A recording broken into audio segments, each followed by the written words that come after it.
मुनाज़रीन, मैं हूँ आपका अपना काजी अब्दुल सत्तार। हम इस वक्त हैं पहोड़ पुल वारे ब्रिज, वहाँ पे मौजूद, यहाँ पे प्रोग्राम करने आए और यहाँ से जैसे प्रोग्राम ख़त्म होगा इंशाल्लाह फिर यहाँ से वगन जाएंगे और वगन से फिर जो है गाजी खावर से फिर इंशाल्लाह आज हमारा यहाँ का लास्ट।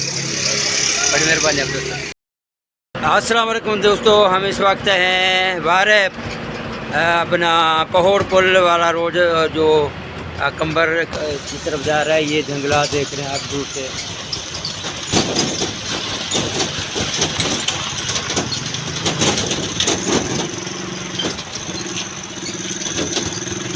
अब भाई केड़ो रोड आ